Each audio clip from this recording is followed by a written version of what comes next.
So let me break it down, okay? The point that he was making is that, like, he says that he gets his morality from God, right? And I say the same thing. I get my morality from God, from the Bible, right?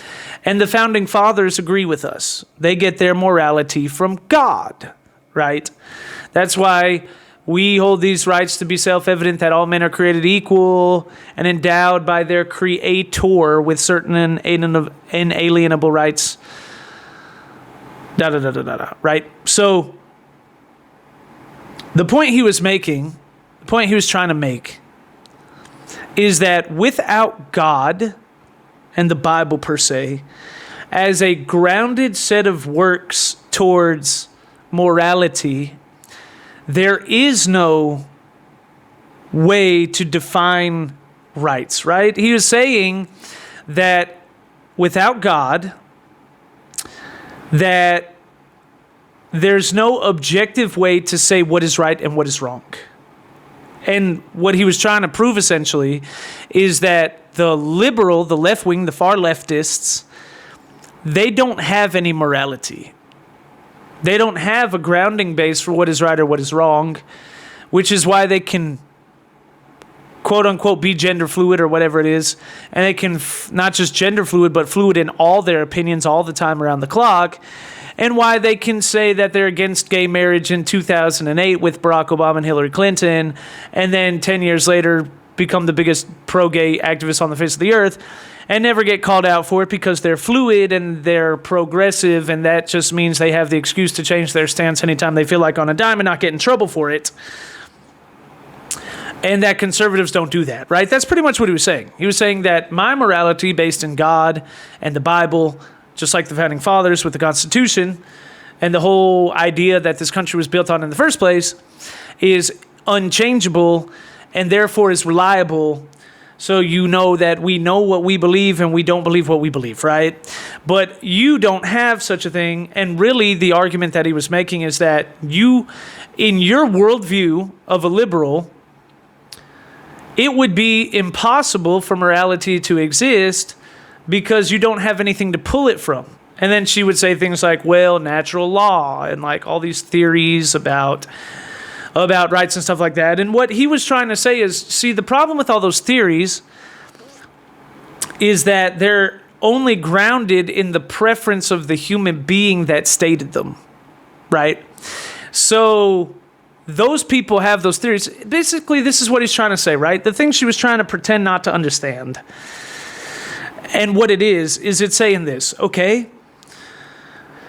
We have capitalist theory, right? We have an entire economical theory that is rooted in free market capitalism, right? That is just a fact. It doesn't matter whether or not you disagree or agree with that. It is a fact that there is a capitalistic free market theory and that it's been used in society and so on and so forth. And they have a whole group of philosophers that attribute to that philosophy. Fact. Independent fact. Now, on the other hand, another independent fact is that you have Karl Marx and you have communist theory and an entire group of philosophers and people throughout history that have perpetuated to communist theory, right? So this is the point that he was trying to make, okay? We have capitalist theory. We have communist theory. Both of them exist. That is an indisputable, verifiable, independent, objective fact. We have some people that prefer capitalism. We have some people that prefer communism. You can't prefer both because naturally they're both at war with each other. Capitalists hate communists and communists hate capitalists. Correct? So what he was trying to say is, in your theory, right, when you don't use God as your morality switcher, if you don't base off the Bible, this is the point he's trying to make, like the founding fathers did, then you are subjected to having to choose between preferences, right? Because you have to admit that there's a whole bunch of people that prefer capitalism and that there's a whole bunch of people that prefer communism. But how do you know, who are you to say that capitalism is superior to communism or communism is superior to capitalism. That would have to be completely and 100% based off of your own independent biases and your own self-projected morality and your preferential morality. Some people would make the argument that communism is way more empathetic and moral than capitalism. In fact, the core philosophers, the people that perpetuate communism, that's the argument that they make. In the same breadth, there are many who would say that capitalism is in fact more empathetic and moral, and the philosophers of capitalism, their core argument is that capitalism is more empathetic and moral than communism. So, what you see is that there are two sets of people with two sets of ideals that both claim that their ideals are rooted in morality. So if you have a liberal viewpoint, which is where you say, well, I get my belief in rights and morality from natural law theory, or whatever it may be. She names a whole bunch of them, whatever it may be. All you're saying is that I prefer one preference of morality from human beings to another person's definition of morality from human beings.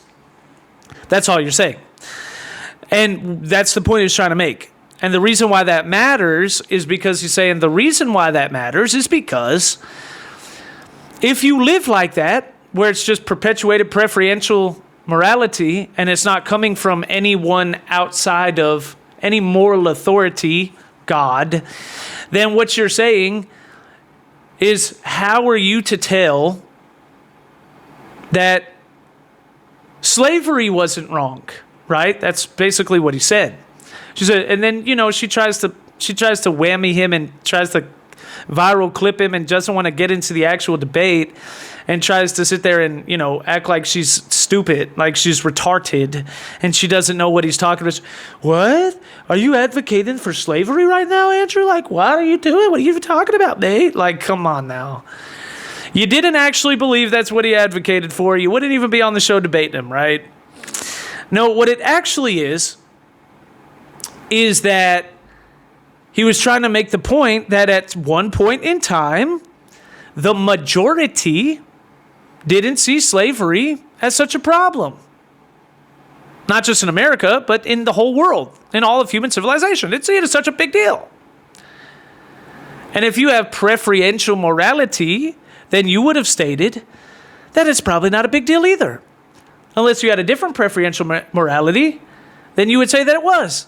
And who's to say if you only go by perpetual and morality? And essentially the point he's trying to make is that liberals, leftists, people on the far left like yourself, that don't believe in God, they don't have a moral arc.